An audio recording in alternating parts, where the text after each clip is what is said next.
Olá pessoal, sejam muito bem-vindos a mais um vídeo aqui nesse canal. Já começa esse vídeo sem mais delongas, porque eu quero que ele meio que seja um complemento, assim, né, do vídeo anterior e eu não quero perder meu raciocínio. No outro vídeo eu tava compartilhando sobre a segunda crise de pânico que eu tive, dando alguns relatos, né, de como foi, tal.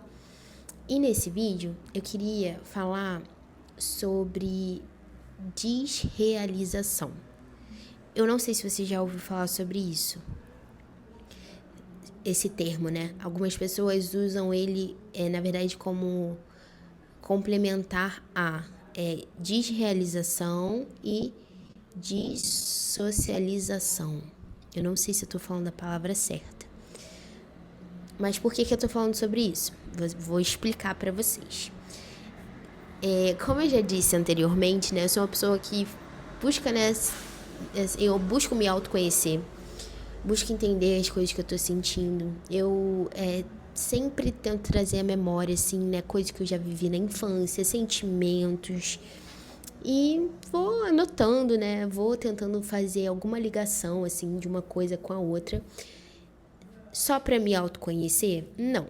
Mas para eu poder também saber explicar para um profissional, para um psiquiatra, para um psicólogo, né? Enfim, quando eu tenho um pouco mais de clareza, assim, né? E sei nomear melhor as minhas emoções e os meus sentimentos, é mais fácil eu passar isso para um profissional e ele, obviamente, vai conseguir ser mais assertivo na hora de me ajudar. Então, isso já é um hábito meu. Nessas últimas crises que eu tive, eu reparei, eu lembrei, gente, veio assim na minha cabeça, não sei nem como, mas eu consegui lembrar e resgatar um sentimento que me dá durante a crise, o qual eu já tive ele antes, né? Foi um sentimento que me veio assim na lembrança e eu falei assim, gente, eu conheço essa sensação de algum lugar. Eu já senti isso antes. E aí, voltando um pouquinho no tempo, para vocês conseguirem acompanhar essa timeline, fica aqui comigo. E como eu já disse no outro vídeo também, se você tiver com preguiça, vai aqui embaixo, acelera um pouquinho o vídeo, mas não deixe de assistir até o final. Você pode aumentar a velocidade da minha voz, se você acha que eu tô falando muito devagar, mas fica aqui comigo. Na minha infância, eu tinha episódios que mais tarde eu fui entender com um médico, né, que era chamado de terror noturno. Se você pesquisar na internet, você vai ver que isso é muito comum em crianças e enfim, né, por causa da fase do desenvolvimento ainda da criança e tudo mais. Tem uma explicação mais detalhada sobre isso, mas não vou entrar nessa questão porque eu nem sou expert. Mas eu tinha episódios de terror noturno, que eram, eu acordava de madrugada, sempre de madrugada, parece que sempre de madrugada acontecia alguma coisa assim, né, meio bizarra comigo. De madrugada eu acordava com uma sensação de pavor eminente, assim, aleatório, e eu acordava e com uma sensação de angústia, uma sensação de que tinha alguém falando comigo, ou era uma mistura de sonho com realidade, mas eu tava acordada, sabe? É como se eu estivesse sonhando acordada, ou melhor, tendo um pesadelo acordada. Ops, barulho. Já voltei, o barulho já diminuiu. E aí era como se eu estivesse tendo um pesadelo, meio que acordada, e aí eu ia pro quarto da minha mãe. E, tipo assim, meio que pedir ajuda. Eu ficava, mãe, me ajuda. Tipo, pesadelo, assim, meio de criança, né? Alguma coisa do tipo, tão vindo atrás de mim. Mas era uma sensação muito de aflição, assim. E aí a minha mãe ia conversando comigo, tipo, calma, calma. Me olhava, assim, acendia a luz, falava comigo, calma, Júlia, vai ficar tudo bem e tal. E aí, do nada, eu ia melhorando, aquela sensação ia passando, aquele pesadelo parece que ia passando também, e eu ia pro meu quarto, voltava a dormir e eu ficava calma. E isso aconteceu, gente, dezenas de vezes. Dezenas. Eu não sei dizer o porquê que minha mãe nunca me levou num médico na época pra poder tratar disso. Eu acho que existem coisas aí, né? Tipo, às vezes o pai e a mãe não sabem lidar, não sabem o que fazer. Às vezes acham que é normal, que é pesadelo de criança. Não tem informação sobre, não pensam que, tipo, é uma questão de, ai, nossa, eu preciso levar meu filho no médico porque ele tá tendo pesadelo à noite. Enfim, eu acho que tem todas essas questões, né? E aí, enfim, minha mãe me acudia, passava, melhorava. Ela achava meio estranho, porque no dia seguinte, eu lembro que ela fala isso até hoje. Ela falava assim, Júlia, pelo amor de Deus, você acordou. Eu devia ter o quê, gente? Uns 8, 9 anos? Ou menos? É por aí. Acho que 7, 8.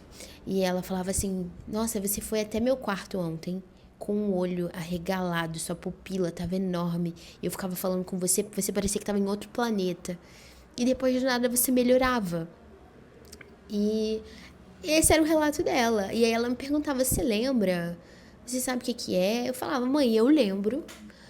Mas eu não sei explicar, né, o que que era. E realmente não sabia. E, enfim, a vida passou, né? Eu, tipo, fui melhorando dessa sensação. Nunca mais tive terror noturno. E vida seguiu. Corta para uma outra coisa que eu tinha muito, aí já talvez um pouquinho mais velha, na infância também, na primeira infância, mas também não falava isso, eu não falava pra ninguém porque eu não sabia nem explicar. Mas eu vou tentar explicar aqui pra vocês. Que era, às vezes eu tava num lugar, e isso durante o dia, não tem nada a ver com a madrugada, não tem nada a ver com a noite, nem tá dormindo, nem pesadelo. Era durante o dia. Às vezes eu tava caminhando e por algum momento, podia ser na rua, na verdade, podia ser até dentro de casa, eu olhava para aquele ambiente e era como se ele tivesse diferente de alguma forma. Era o mesmo lugar, o lugar que eu conheço, reconhecia tudo, mas sei lá, parecia que ele estava em uma outra época, ou parecia que ele estava numa coisa meio irreal, assim, por alguns segundos. E eu nunca soube explicar isso direito. Até hoje eu tenho dificuldade de explicar, porque é uma coisa tão assim, na minha mente, que eu não sei se as pessoas elas conseguem nem acompanhar. Mas eu tô acordada, tô bem, tô lúcida, não tô dormindo nem nada. Mas é como se eu olhasse para um lugar que eu já tenho familiaridade e ele parece estar diferente em algum aspecto. Não é um déjà vu, não é um jamais vu, que eu descobri que essa palavra existe, não sabia. É simplesmente você reconhece um lugar, mas não sabe dizer por que ele tá meio diferente, parecendo meio que um sonho. Sei lá, meio estranho, meio esquisito. É isso, acho que eu não vou conseguir explicar mais do que isso.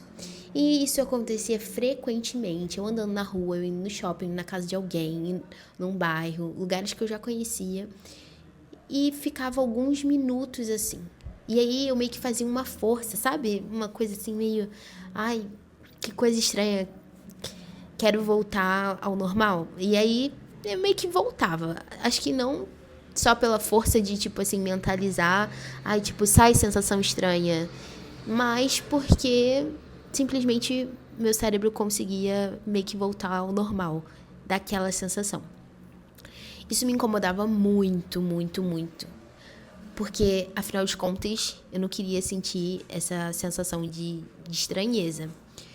Conforme eu fui crescendo, isso foi acontecendo menos, cada vez menos, até o ponto que praticamente não acontece mais. Já aconteceu comigo depois de adulta, tipo, já, vamos dizer assim, sei lá, 1 ano atrás ou algo assim. Mas são frames muito mais rápidos. Então, essa sensação de estranheza, ela passa muito rápido. Então, nem me incomoda. E parece que eu consegui meio que burlar, sabe? O meu cérebro. Então, quando essa sensação vem, eu logo consigo, tipo, opa, já conheço ela, já sei o que é, e meio que volta, assim. Não sei explicar nem como é que volta ao normal, mas eu sei que volta. Então, assim, ficou muito mais espaçado, mesmo eu ainda tendo depois de adulta, é muito mais rapidinho. Talvez coisas que antes duravam, tipo, 10 minutos dessa estranheza, hoje, sei lá, dura 1 minuto. Então, enfim, a vida seguiu. E eu demorei muito pra até falar sobre esse assunto. Depois eu falei com a minha mãe sobre essa sensação. E ela falou assim, puxa vida, eu acho que isso aí não é algo que acontece só com você não, Júlia, e tal. E depois procurando na internet, enfim, eu fui entendendo que isso é um tipo de desrealização. E aí entra o que eu falei no início do vídeo. Essa desrealização e essa dissociação, eu acho que essa palavra, eu podia ter anotado, né? Essa palavra pra eu não errar, mas eu acho que é isso, gente. Desensibilização. Não, isso aqui é outra coisa. Eu não vou fazer nem edição aqui nesse vídeo pra... Ah, tá. Porque eu quero que ele fique contínuo. Mas é isso, ó. Despersonalização ou desrealização. É essa palavra. No meu caso, eu descobri que essa é uma característica de desrealização. Porque é algo que mexe com a minha realidade à minha volta. Eu não sabia que isso existe. Eu achava que era só comigo. Eu fui pesquisando sobre e vi que outras pessoas também têm e podem ter isso. Esse vídeo aqui não é para trazer uma explicação, não é para fazer um diagnóstico de nada, é somente para compartilhar com vocês, tá? Tenho que me inteirar mais sobre esse assunto, porque eu fui ligando os pontos recentemente. Então, eu preciso ainda, né, passar por uma avaliação médica, entender se é algo que eu tenho que, tipo, tratar. Eu acho que não, pelo que eu vi, a não ser que estivesse me trazendo algum transtorno muito grande no meu dia a dia, mas não é o caso. E tem também a despersonalização, que pelo que eu entendi, é quando a pessoa tem essa percepção de estranheza no próprio corpo. Eu vi algumas pessoas relatando que tiveram essa despersonalização, onde elas se olhavam no espelho e meio que não se identificavam, ou achavam que o corpo estava estranho, olhavam para si mesmas e pareciam que via a pele de outra textura, de outra forma.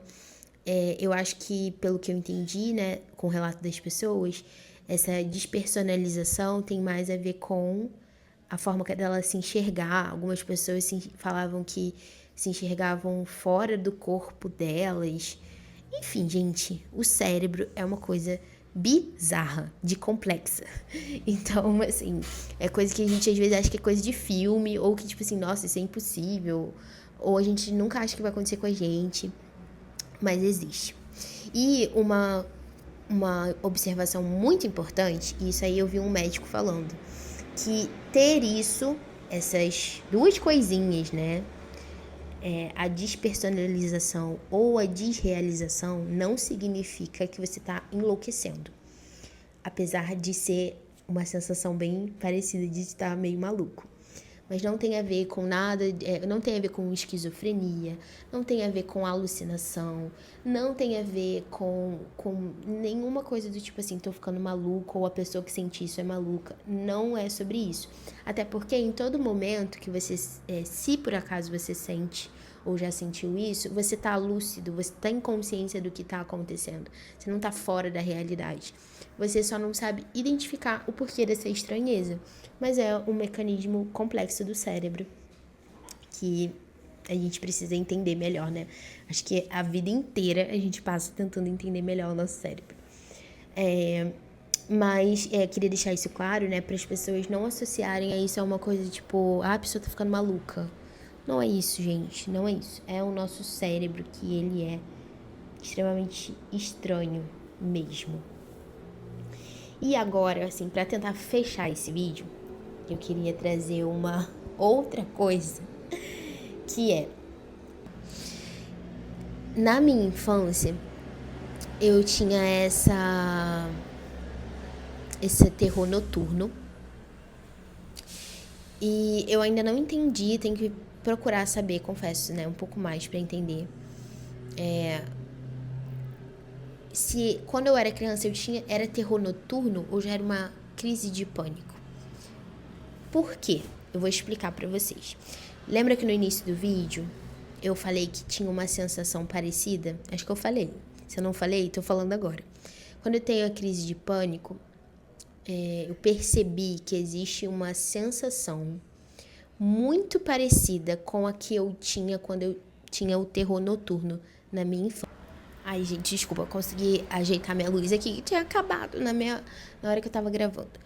Mas, na minha infância, como eu tava explicando, eu tinha uma sensação muito parecida dessa do terror noturno com uma sensação também que eu tenho durante a crise de pânico, ou melhor, quando ela começa.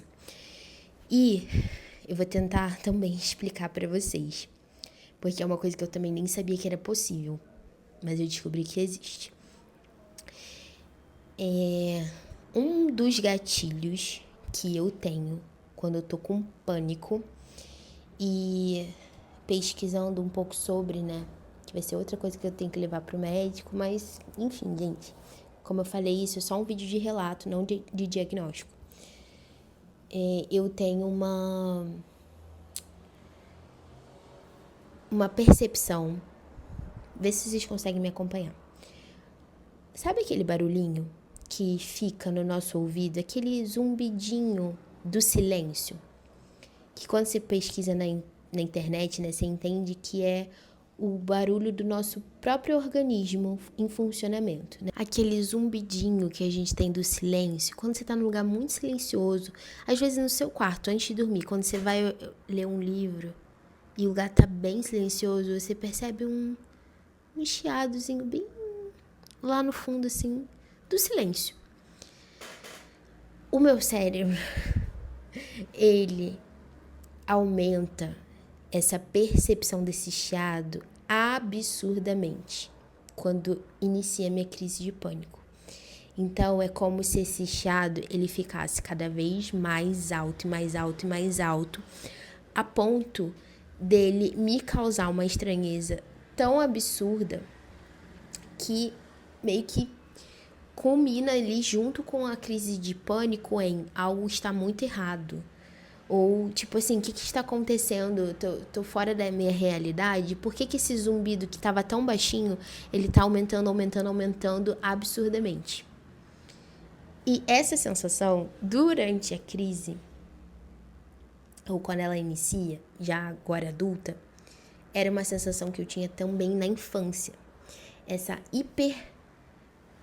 hipersensibilidade ao sonora ou aos estímulos à minha volta, que tomava uma proporção tamanha a ponto de me causar estranheza e como se eu fosse, não que eu estivesse saindo da realidade, mas como se o meu corpo estivesse saindo de uma realidade.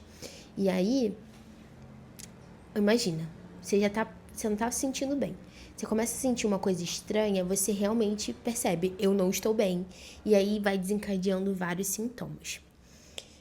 Eu não sei dizer qual é essa relação. Por exemplo, por que quando na infância eu tinha o terror noturno, que o médico caracterizou como um terror noturno, e essa sensação ela vinha, e por que hoje em dia, já adulta, na crise, essa sensação também vem, né?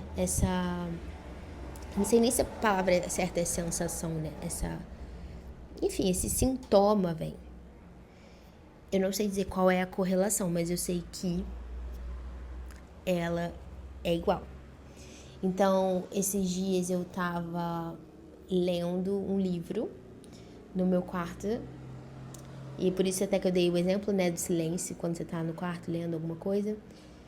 E tava normal, gente, não tava com crise, tava com nada, acordadinha ali, tal. E de repente, eu dei atenção pra esse ruidinho. E me deu um gatilho na hora. na hora, ele começou a ficar alto, alto, alto. Sabe quando você... eu meio que dei uma respirada assim profunda. Não entrei em nenhuma crise de pânico, nem nada. Mas na hora eu lembrei, eu falei, meu Deus, eu conheço essa sensação. É a sensação que eu tenho quando tá iniciando uma crise de pânico. E é a sensação que eu tenho quando eu tinha um terror noturno lá atrás na minha infância. Qual é o objetivo disso? Qual a relação que uma coisa tem com a outra? Não sei, só o médico me dirá. Mas por que eu tô falando disso aqui, né? Primeiro, você pode dizer que tenha sentido isso. Você achou que era a única pessoa no mundo, ou que tava ficando maluco, ou sabe que tinha algum problema. E segundo, pra mim também é importante até detalhar, assim, porque, como eu falei, eu gosto de fazer essa linha do tempo, essa percepção de tentar entender, né, o que eu passei na infância, o que eu tinha, o que persistiu até hoje, pra eu conseguir levar pro médico. E quem sabe ele não conseguir me esclarecer de uma forma melhor. Então, esse foi o vídeo de hoje. Também ficou um pouquinho longo.